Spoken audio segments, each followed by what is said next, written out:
'cause we're aiming high.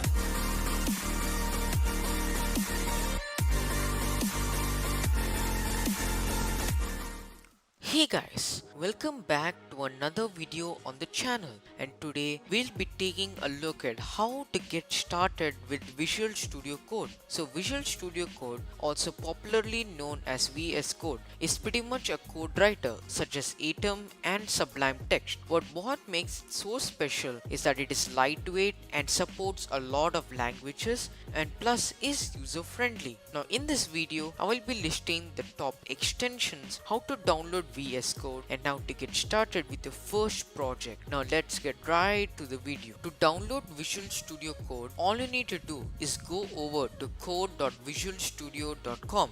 Now you should be greeted with this website. In case you have a Windows computer, you can just go ahead and click on this little button saying stable build and download for Windows. But in case you have a computer which has other languages, all you need to do is click on other platforms and you will be greeted with this website saying Windows, Linux, some other languages and Mac OS. So this will meet your system requirements. Now in case you want to be up to date with the bug fixes, all you need to do is click on Insiders Edition.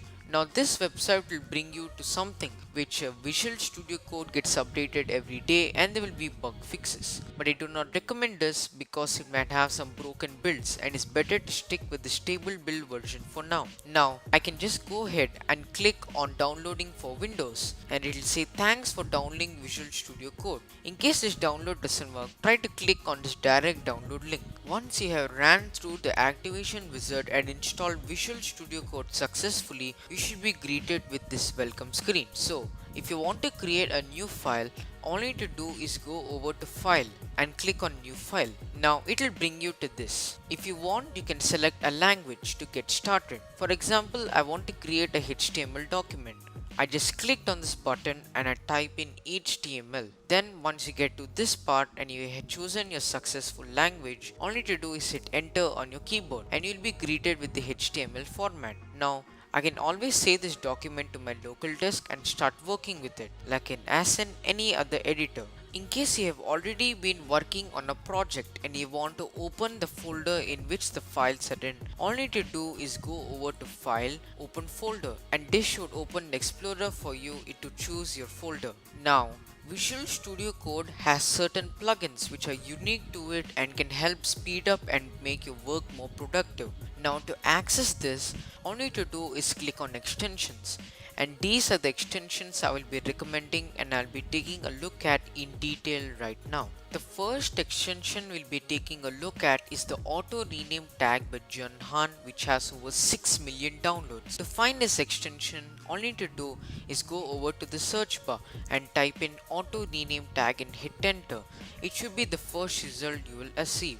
Now if you go over to the HTML document and we have a simple paragraph. Now in case I want to make this paragraph for each one, instead of changing the P tag twice, I can just change it once and it renames the ending tag as well. So this is the functionality of this extension and helps speed up your work. The next extension is called Bracket Pay Colorizer by Coinrad S and has over 5 million downloads. So as the name suggests, this colorizes brackets in a different color according to their pairs. For example, if there are curly braces which are on the outside, it colors them purple. Now a good example is when I have a @media tag in a CSS. If I want to include an each one and I put a curly brace again, the yellow and the purple stand out from each other. So this helps you recognize any errors and helps format your code easily. The next extension is called Live Server by Ritwik Day and has over 13 million downloads. Now the thing about this is,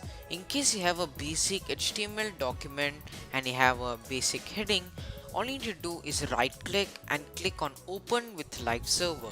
So this only works if you import a folder from your local hard drive.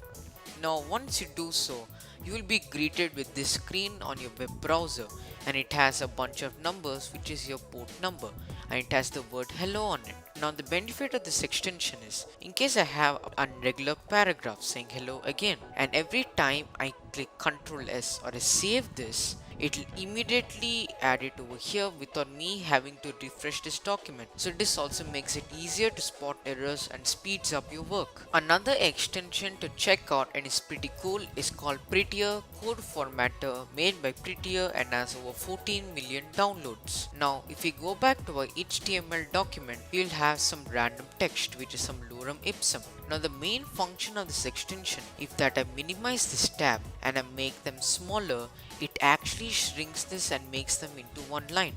So this is also pretty cool as it helps you wrap text and depends on the width. So if I want to simultaneously compare my code and my Google Chrome browser using the live server extension, I can do so with ease.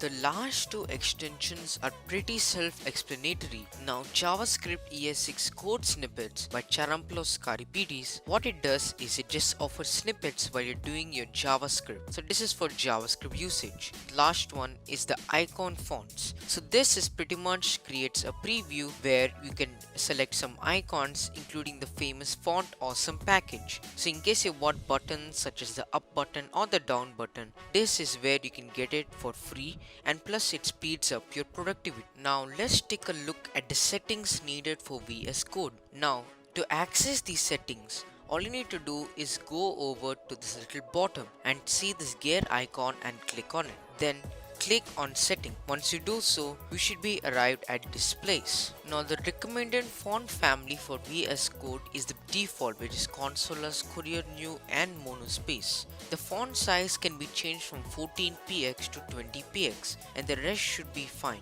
If you're having any trouble with the extensions downloaded and which I showed you in this video, all you need to do is change some settings over here, but by default there should be no errors activating this extension. Another cool feature of VS Code is, for example, you have a bunch of random files open and you would like to preserve this layout instead of opening a new folder and overriding all the data. Now all you need to do is go over, click on File and click on Save Workspace As. So this will save our workspace onto your desktop that you can open later. In case you have saved a workspace already, just have to click on Open Workspace. It is as simple as that. So that was it for this short and quick video. If you want more VS Code content, make sure to leave a like, subscribe and ring the notification bell for more updates.